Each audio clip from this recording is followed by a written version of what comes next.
In this vid, I'm going to be reviewing a deck by ThePokeSpear.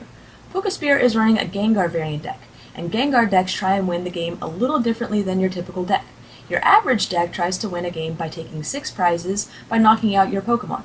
A Gengar variant deck tries to put your Pokemon in the Lost Zone and then play the Stadium Lost World to declare themselves a winner.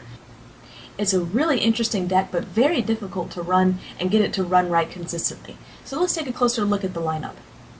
The starter in this deck is Smeargle. This is a risky starter because while you could possibly portrait a collector, you could also portrait a Juniper. Juniper would force you to throw your entire hand away, and while you might draw into something pretty good, you might also throw away something really critical. So it's a little bit risky, but then again, so are the baby Pokemon. Ideally, early game, you'll have a Slowking set up on the bench so that you can start rearranging the top 3 cards of your opponent's deck. That allows you to put a Pokemon at the top of the deck so that you can throw it into the Lost Zone with Mew Jr. After Mew Jr. has been working on your opponent's deck for a little while, you'll pull up a Mew and use Seoff to put a Gengar Prime in the Lost Zone.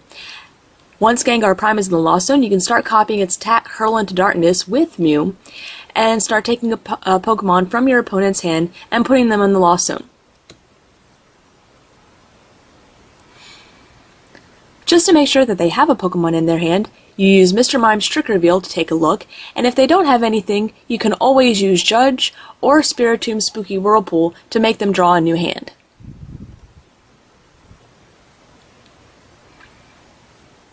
Overall, I think this is a good line of Pokemon. However, Mew is very weak. With only 60 HP, your opponent is not going to have any problems knocking that out. So what I've seen is Mew guard decks that run a couple of Mew in order to get going with Gengar, but then do have enough Gengar in the deck to build up actual Gengars. 130 HP for the actual Gengar Prime is going to last a lot longer than the 60 HP of Mew. Unless you decide to build up real Gengar Primes with Haunters and Ghastlies, you can easily reduce the line of Gengar Prime that you run in this deck.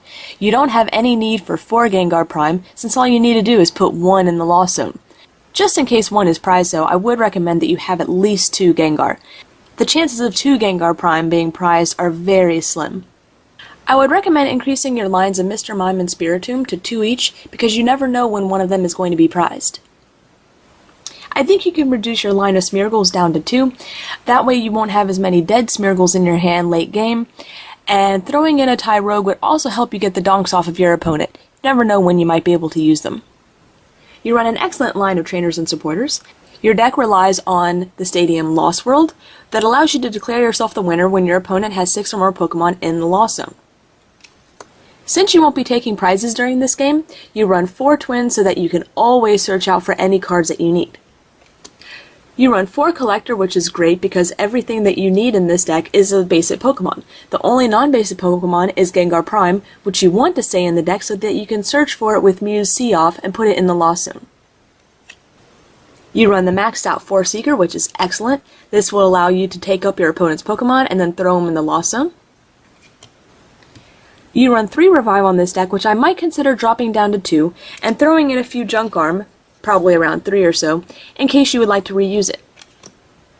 I would also recommend throwing in a Flower Shop Lady so that you can get some of those energies back, and so in case you have a Slowking in the discard pile that you need to pull out, you can reuse him as well. You run 2 Switch, which I like because you never know when Mew Jr. is going to stay asleep when you don't want it to. Again, this is where Junk Arm is going to come into play as well, because you'll be able to reuse those switches with it. Instead of the 3 Professor Oak's new theory, I would recommend that you use Judge. In case Mr. Mime sees that there's no Pokemon in your opponent's hand, and you're unable to play a Spiritomb, Judge could force them to shuffle in and hopefully draw into a Pokemon. The last trainers that you run in your deck are 4 Communication and 2 Dual Ball. I think the Communication is great, you never know when you're going to be able to reuse that, and while I'm not sure if you need 2 Dual Balls since you run 4 Collector, since all of your bench Pokemon are pretty much going to be basics anyways, it may not be a bad idea. If you can find room, the only other thing I would recommend adding would be Pokemon Reversal. Since you're going to be relying on manipulating your opponent's hand size and deck, Pokemon Reversal can be a great staller. If you can reversal off something useless, like an ability Emboar that has a very high retreat cost but isn't meant to attack, that can really stall your opponent for a little while you work on their hand. There is one more card that I think can be added, and that's Juniper. Just one Juniper, because I'm afraid any more than that you'll tear through too much of your deck and might deck yourself, but you never know when it might help you just get a really good hand. You might want to think about throwing in a couple of Rescue Energy, just so you can reutilize your Mews without revives, and you shouldn't need that many Psychic Energy in the deck. You could probably easily go down to 9 or 10, and still be able to pull it when you need it. Again, with Flower Shop in there, you can always reuse them as well. Those are all the suggestions I have for this deck. If you'd like your deck reviewed, just PM me the list and let me know whether you're interested in a blog review, which I can guarantee that I'll do within 2 to 3 days, or a video review, which I'm now having to select which ones I can get to and which ones I can't get to, and even the ones I can get to could be up to 2 weeks before they're actually published. Thank you for watching!